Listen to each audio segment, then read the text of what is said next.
എല്ലാ വർഷവും ഇതുപോലെ നമുക്ക് ഒരു ഒത്തുചേരൽ സംഗമിപ്പിക്കുവാൻ നമുക്ക് കഴിയുന്നുണ്ട്. ഇത്തവണയും അതിൽ ഭാഗവാക്കായ പരിശുദ്ധ പിതാക്കന്മാരെ അവർക്കുള്ള നന്ദി ഞാൻ അവർക്ക് സമർപ്പിക്കുന്നു. SCOSന്റെ മുഖ്യ രക്ഷാധികാരിയായ അഭിവന്ദ്യനായ ഗീവർഗീസ് മാർ തിരുമേനിക്കും രക്ഷാധികാരിയായ അഭിവന്ദ്യനായ ഗീവർഗീസ് മാർ കുർന്നിലോസ് തിരുമേനിക്കും ഞാൻ നന്ദി കരട്ടുന്നു. ഈ പെരുമൽ സെമിനാരിയുടെ മാനേജരായ യോഹന്നാൻ റുംബാച്ചനും ആദ്യകാലം മുതൽക്കേ SCOSന്റെ ഒരു മെമ്പർ കൂടിയാണ്. പണ്ട് അച്ഛനായിരുന്ന അവിടെ അട്ടപ്പാടി ആശ്രമത്തിലായിരിക്കുന്ന സമയം മുതൽ തന്നെ SCOSന്റെ കാര്യങ്ങളിൽ വളരെയധികം മുമ്പോട്ട് വന്ന് പ്രവർത്തിക്കുകയും എല്ലാ അഡ്വൈസുകളും തരികയും ചെയ്യുന്ന റംബാച്ചനോടുള്ള നന്ദി കരുതുന്നു. SCOS അഡ്വൈസറി ബോർഡ് ചെയർമാനായ ഫാദർ KM ജോർജിനും അഡ്വൈസറി ബോർഡ് മെമ്പറായ ഫാദർ ജോൺ മാത്യു കൂടാരത്തിനും ഞാൻ നന്ദി സമർപ്പിക്കുന്നു. SCOSന്റെ ആത്മീയപരമായ കാര്യങ്ങളിൽ എല്ലാ ആഴ്ചയിലും അതാത് ഞായറാഴ്ചയുടെ വിശുദ്ധ ഏവങ്കേലിയോനിലെ അതിനെ ഉദ്ധരിക്കുന്ന ആ സബ്ജക്റ്റിനെ ഉദ്ധരിച്ചുകൊണ്ട് എല്ലാ ആഴ്ചകളിലും ഒരു ഡിവോഷണൽ തോട്ട്സ് ഇമെയിലുകളിലൂടെ നമുക്ക് എല്ലാവർക്കും കിട്ടാറുണ്ട്. അതിൻ്റെ എല്ലാം പ്രവർത്തിക്കുന്ന ജോസ് കുര്യൻ പുളിയേരിൽ ഞങ്ങളുടെ എല്ലാം ജോസ് ചായനുള്ള നന്ദിയും സമർപ്പിക്കുന്നു. ഷാർജയിലെ കാരുണ്യ പ്രസ്ഥാനങ്ങൾ നയിക്കുന്ന മിസ്റ്റർ CP മാത്യുവിനും ഞാൻ എൻ്റെ നന്ദി സമർപ്പിക്കുന്നു. ഇവിടെ നമുക്ക് ഇന്നത്തെ ഒരു മെസ്സേജ് തരുവാനായിട്ട് എത്തിയിരിക്കുന്ന ഫാദർ PA ഫിലിപ്പച്ചനും ഞാൻ എൻ്റെ നന്ദി സമർപ്പിക്കുന്നു. നമ്മുടെ ഈ SCOSന്റെ ഇവിടുത്തെ സംഘടനയുടെ ഈ പ്രവർത്തനങ്ങളെ മുമ്പോട്ട് നയിക്കുന്ന ഇതിൻ്റെ എല്ലാം പുറകിൽ പ്രവർത്തിക്കുന്ന നമ്മുടെ എല്ലാം പ്രിൻസ് അച്ഛന് ഫാദർ ജോൺ കെ വർഗീസിനും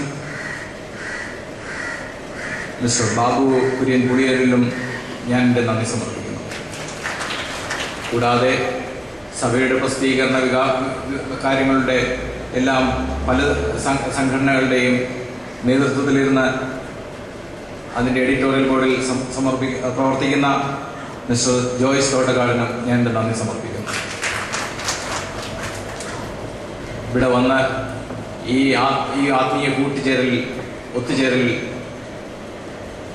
പങ്കെടുക്കുന്ന നിങ്ങളെല്ലാവർക്കും എൻ്റെ വ്യക്തിപരമായ പേരിലും SCOSന്റെ പേരിലും ഞാൻ ആരുടെയെങ്കിലും പേര് വിട്ടുപോയിട്ടുണ്ടെങ്കിൽ അവരുടെ എല്ലാവർക്കും ഞാൻ എൻ്റെ നന്ദി സമർപ്പിക്കുന്നു. ഒരു പ്രശ്നം അത് അച്ഛൻ ഇവിടെ ഒന്ന് സൂചിപ്പിച്ചതാണ്. കൂട്ടായ്മ ബന്ധങ്ങളിൽ നിന്ന് അകലുന്നതാണ് ഒരു തരത്തിൽ പറഞ്ഞാൽ നമ്മുടെ പ്രശ്നം. അത് പ്രകൃതിയോടുള്ള കൂട്ടായ്മ, ദൈവത്തോടുള്ള കൂട്ടായ്മ, മനുഷ്യനും തമ്മിലുള്ള കൂട്ടായ്മ, ഈ എല്ലാ തലങ്ങളിലും വലിയ വികല്പങ്ങൾ സംഭവിക്കുന്നു, വലിയ വിപത്തുകൾ ഉണ്ടാകുന്നു. അതുകൊണ്ടാണ് പലപ്പോഴും നമുക്ക് ഈ സമൂഹത്തിൽ പ്രശ്നം ഉണ്ടായിക്കൊണ്ടിരിക്കുന്നത്.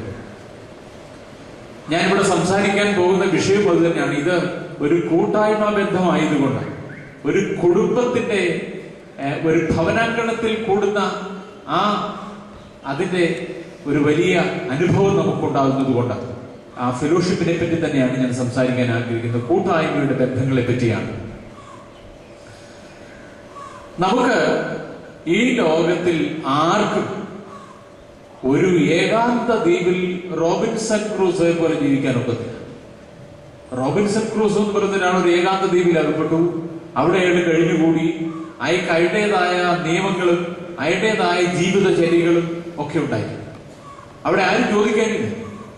പക്ഷെ നാം അങ്ങനെ ഒരു റോബിൻസൺ ക്രൂസോ ഐലൻഡിൽ അല്ല താമസിക്കുന്നത്. നമ്മൾ ആരും ഏകാന്തതയുടെ തുരുത്തുകളിൽ ജീവിക്കാൻ ആഗ്രഹിക്കുന്നവരല്ല. സമൂഹത്തിന്റെ മുഖ്യധാരയുമായി സജീവമായി ബന്ധപ്പെടുവാനും സമൂഹത്തിൽ നിന്ന് കൊണ്ടും കൊടുത്തും ജീവിക്കുവാനുമാണ് നാം ആഗ്രഹിക്കുന്നത്. ഇക്കാലത്ത് പറ്റിയ വലിയ അബദ്ധത്തെ പറ്റി കഴിഞ്ഞിടയ്ക്ക് കേരളത്തിന്റെ വളരെ പ്രശസ്ത എഴുത്തുകാരിയായ സുഗതകുമാരി എവിടെയോ ഒരു ലേഖനത്തിൽ എഴുതി ഞാൻ കണ്ടു.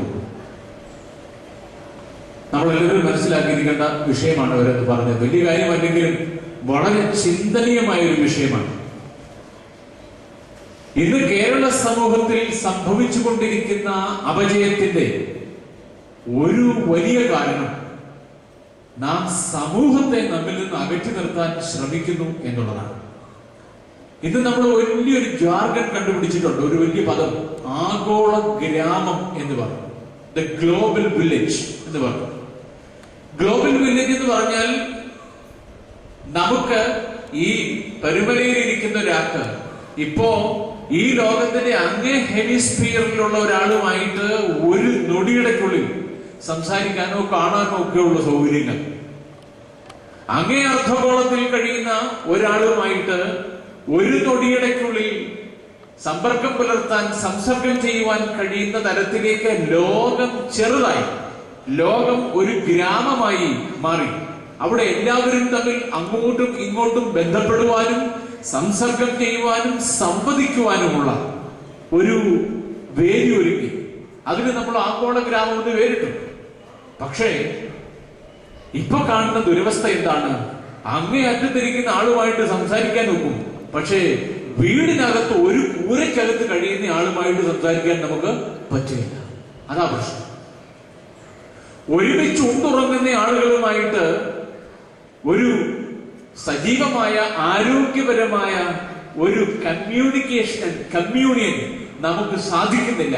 പക്ഷേ ഇപ്പൊ നമ്മൾ ഉന്നം വെക്കുന്നത് അങ്ങേ അർദ്ധഗോളത്തിൽ കഴിയുന്ന ആളുമായിട്ട് ബന്ധപ്പെടാനാണ്. ഇവിടെയാണ് നാം സമൂഹത്തിൽ നിന്ന് ഇതരരാകുന്നു എന്ന് ഞാൻ പറഞ്ഞതിന്റെ പൊരുൾ കിടക്കുന്നത്. ഒരു വശത്ത് നാം സമൂഹത്തിന്റെ ഭാഗമാകാൻ ശ്രമിക്കുമ്പോൾ തന്നെ നാം സമൂഹത്തിൽ നിന്ന് ഉൾവലിയുന്ന ഒരു ദുരവസ്ഥയും നമ്മൾ കണ്ടെത്തുന്നുണ്ട്. അതുകൊണ്ട് ഈ ആഗോള ഗ്രാമം എന്ന് പറഞ്ഞ് നാം ഹാലിളകുമ്പോൾ അടുത്തു നിൽപ്പോൻ അനുജനെ നോക്കാൻ അക്ഷികളില്ലാത്തോൻ അരൂപൻ ഈശ്വരൻ അദൃശ്യനായാൽ അതിലെന്താശ്ചര്യം. തൊട്ടടുത്ത് നിൽക്കുന്ന സഹോദരനെ കാണാൻ കണ്ണുകളില്ല, പക്ഷെ കാണാത്ത ദൈവത്തെ കാണാനുള്ള തത്രപ്പാട്. അടുത്ത് നിൽക്കുന്നവനെ കാണുന്നില്ല, കാണപ്പെടാത്ത ദൈവത്തെ കാണാനുള്ള വലിയ പുറപ്പാട്. ഇതായി ലോകത്ത് കാണുന്നത്.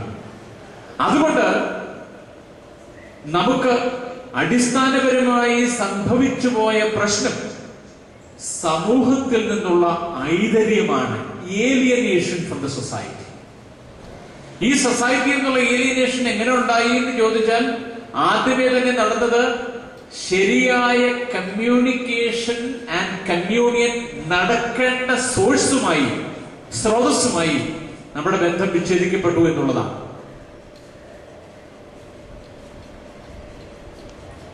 കായൻ ഹാബേലിനെ കൊന്നേച്ച് ദൈവത്തിന്റെ അടുത്ത് ചെന്നപ്പോൾ ദൈവം ചോദിച്ചെന്താ? എന്തോ ചോദിച്ചു?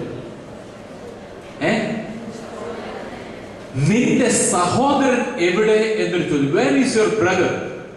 ദൈവത്തിന് അറിയാൻ മേലെങ്കിട്ടല്ല, ദൈവം അറിഞ്ഞതാണ് ഈ ഹാബേലിനെ കൊണ്ടുപോയി ഇവൻ വയലിൽ വെച്ച് കൊന്നെന്നും അതിന്റെ അനന്തരമായ കാര്യങ്ങളൊക്കെ ദൈവം അറിഞ്ഞതാണ്. But this question